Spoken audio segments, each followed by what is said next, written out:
नमस्कार, मी भरत वेद पाठक. आज वेदवाणीमध्ये जगाचे नवे न्यायाधीश ट्रम्प तात्या आता जगाचे स्वयंघोषित नवे न्यायाधीश बनले आहेत आणि त्यांच्याच न्यायाधीशांनी दिलेला निर्णय धुडकावून लावत ते जगावरती नवे 20% टॅरिफ लावण्याची घोषणा करत आहेत. त्यांच्या न्यायाधीश मंडळाने निर्णय दिला होता की याआधी लावलेला जो टॅरिफ आहे तो त्यांना लादण्याचा अधिकारच नाही.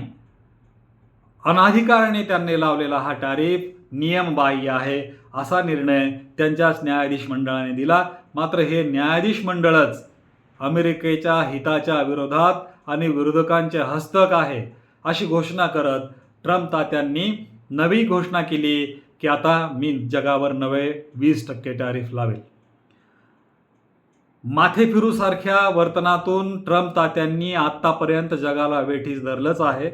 जग त्यांच्या या वर्तनाने सैरभैर झालं आहे.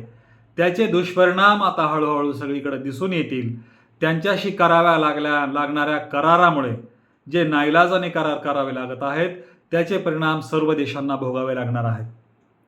मात्र भारतासारख्या देशाला आजवर ज्यांनी सापसपेऱ्यांचा देश म्हणून हिणवलं त्यांच्या देशामध्ये आत्तापर्यंत एप्स्टीन फाईल प्रकरणासारख्या प्रकरणामध्ये यांनी नरमांस भक्षण केलं होतं आणि लहान मुलांचे रक्त प्याले होते हे चित्र स्पष्ट झालेलं आहे.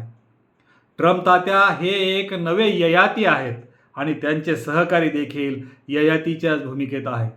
भारतीय कथेतील या ययातीने त्याच्या मुलाचं तारुण्य मागितलं होतं, मात्र यांनी अनेक मुलींचं तारुण्य नव्हे बालपण हिरावून घेतलं आणि आता जगाचा आनंद हिरावून घेण्याच्या मागे लागलेले ट्रम्प तात्या भारतासारख्या देशासह सर्व देशांना अडचणीत आणू पाहत आहेत.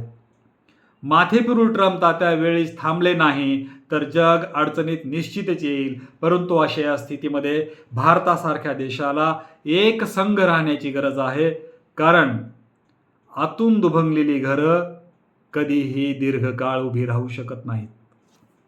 धन्यवाद.